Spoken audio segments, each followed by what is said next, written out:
একটা বড় ঘটনা আনফরচুনেটলি ঘটে গেছে, শহীদ ওসমান হাদির হত্যাকাণ্ড, যে কারণে আমাদের পুরো ব্যাপারটা এত বেশি ওভারপাওয়ারিং ছিল, পুরো জাতি আমরা সেকেন্ড হয়ে গেছি। আমি বলি আপনাদেরকে, আমি জানি না আপনাকে কে কে বলেছে এবং কোন মূল্যায়ন থেকে বলেছে, সেটা ভিন্ন কথা। আপনারা খেয়াল করে দেখবেন আমাদের আমরা প্রত্যেকটা নির্বাচনের তফসিল ঘোষণার পর থেকে যে সময়টা আমরা পার করেছি, আমরা একটা মোটামুটি স্ট্যাটিস্টিক্স নেওয়ার চেষ্টা করেছি আজকে, যে কী ধরনের ঘটনাগুলো ঘটে থাকে একটা সাধারণভাবে।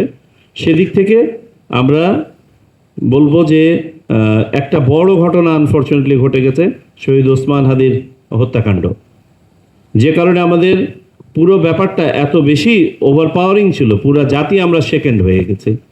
তো সেটার জন্য আমাদের কাছে ডেফিনেটলি এটা একটা বড় ঘটনা, এবং এটা তো আইন শৃঙ্খলা পরিস্থিতি সার্বিকভাবে একটা প্রভাব ফেলেছে।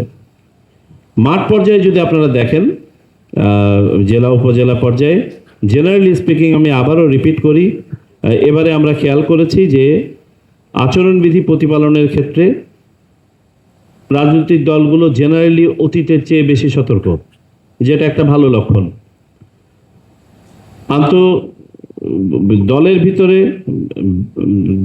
একাধিক দলের মাঝে এলবো স্পেসিং, ঝুট ঝামেলা এগুলো আছে, কিন্তু সার্বিকভাবে যদি আমরা বলি আইন শৃঙ্খলা পরিস্থিতি নিয়ন্ত্রণে অবশ্যই আছে। আর একটা বিষয় সামনে এসছে যে যারা নির্বাচনকে বিঘ্নিত করতে চায়, আন্ডারমাইন করতে চায়, তাদের টার্গেট কিন্তু মূলত শহর এলাকা, খেয়াল করে দেখবেন। এবং তারা খুব খুব অর্গানাইজভাবে সম্ভবত টার্গেটেড কর্মকাণ্ড করছে, যাতে করে এটার প্রভাব এত বেশি হয় যেন জনমনে যেন এটার শঙ্কাটা ছড়িয়ে পড়ে।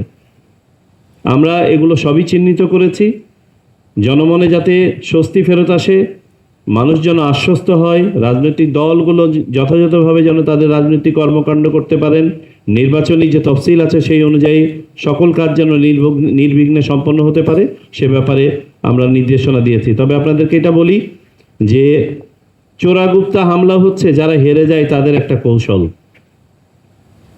এবং এইগুলোকে প্রতিহত করার জন্য যা যা মেজার নেওয়া প্রয়োজন সেগুলো নিতে হবে। তারপরে তার যদি কেউ এগুলো ঘটানোর দুঃসাহস দেখায়, তারা যেন পালাতে না পারে, সেই জন্য আমাদের সবাইকে সচেষ্ট হতে হবে। গোয়েন্দা সংস্থা সহ বাহিনী সমূহকে আমরা এটার ব্যাপারে সচেতন করেছি। রাজনৈতিক দল এবং প্রার্থীদের প্রতি আমাদের নিবেদন থাকবে, অপরিচিত ব্যক্তি যে আপনার বন্ধু সেজে বা আপনার সমর্থক সেজে, কর্মী সেজে আপনার পাশে আসছে, যাচাই করে নেবেন দয়া করে। আর নিজেদের নিরাপত্তা সম্পর্কে সামান্যতম যদি আপনাদের মাঝে কোনো আশঙ্কা থাকে, দয়া করে স্থানীয় আইন প্রয়োগকারী সংস্থার সহায়তা নেবেন।